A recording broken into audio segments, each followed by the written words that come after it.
안녕하세요. 스피킹 매트릭스 저자 김태현입니다. 네, 스피킹 매트릭스 제로는 영어 말하기 학습법 책입니다. 물론 실천편을 통해서 훈련을 많이 넣어놨지만요. 이 책은 어느 날 뚝딱 떠오른 아이디어가 아니에요. 네, 길게 보면은 제 21년의 강사 경력이 고스란히 응축되어 있다. 이렇게 보시면 되겠습니다.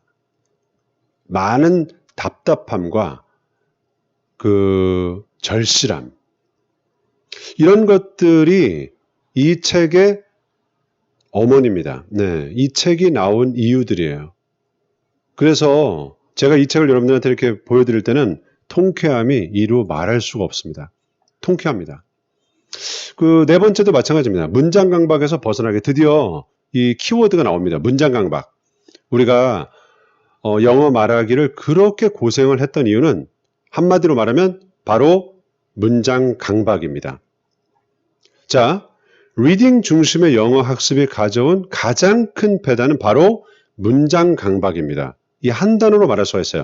문장 강박이라는 것은 일단 대문자로 한 문장이 딱 시작하면은 마침표가 딱 찍힐 때까지는 끊어지면 안 된다는 강박이에요. 자, 한 문장. 자, 다음 문장을 한번 쭉 보겠습니다. 이 문장을 한번 쭉 보세요. 이렇게. 네, 뭐 꼭 해석이 안 돼도 돼요. 그냥 이 문장을 이렇게 보세요. 자, 문장 하나가 하나의 덩어리로 인식이 되죠. 이게 하나의 덩어리로 이렇게 인식이 되잖아요. 이게 그 문장 강박이에요. 여러분들 지금 잘 모르겠죠? 무슨 말인지. 이게 하나의 덩어리로 대문자로 딱 시작해서 여기 마침표로 딱 찍히는 여기까지 이게 하나의 덩어리이기 때문에 이거는 중간에 분리가 되면 안 된다라는 그 느낌.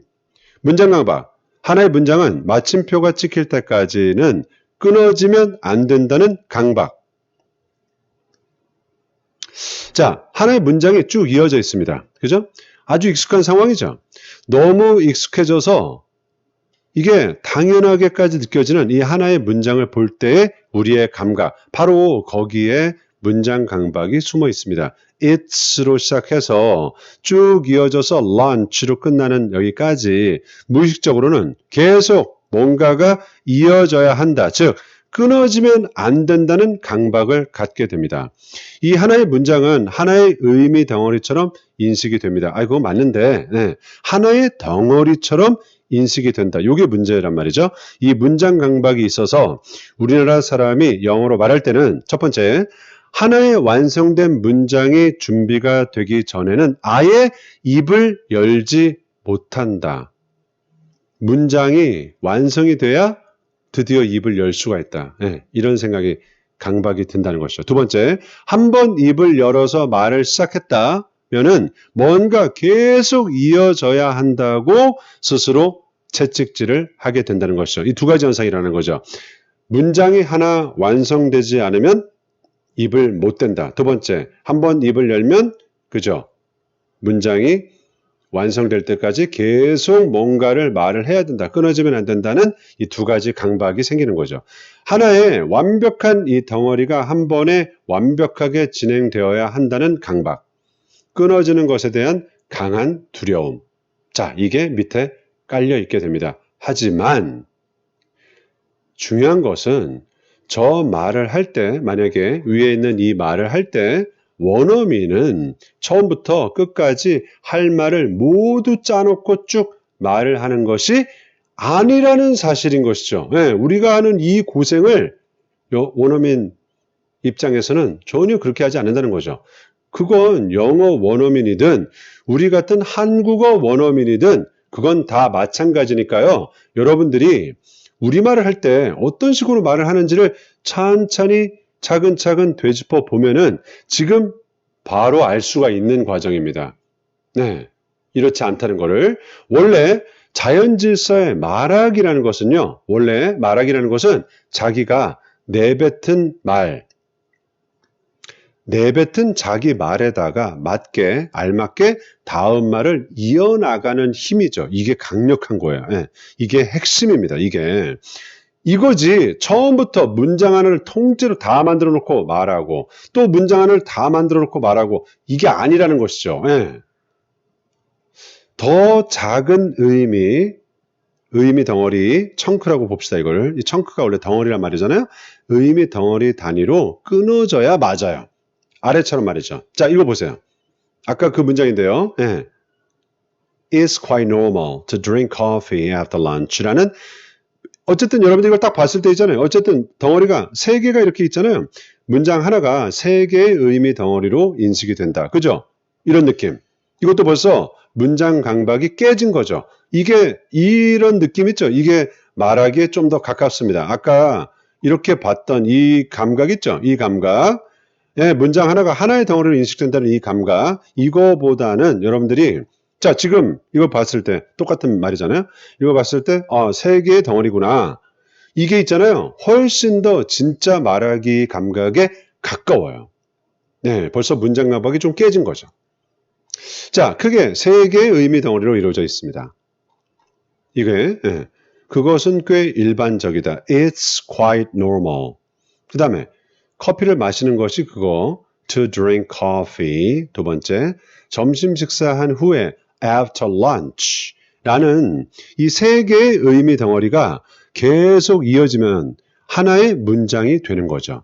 말로 뭔가를 전달할 때는 처음부터 문장 끝까지 다 떠올린다기 보다는 일단은 it's quite normal 까지 말한 다음에 그 다음 말하고 싶은 말 to drink coffee 말하고 또 그 다음 하고 싶은 말 after lunch가 떠오르는 식으로 차근차근 진행이 되는 겁니다. 순서대로. 이렇게 하다 보면은 각 의미 덩어리가 끝날 때마다 여기 의미 덩어리가 이렇게 끝날 때마다 일단 말이 끝나는 듯한 느낌을 갖게 되는데 이건 전혀 이상한 일이 아닙니다.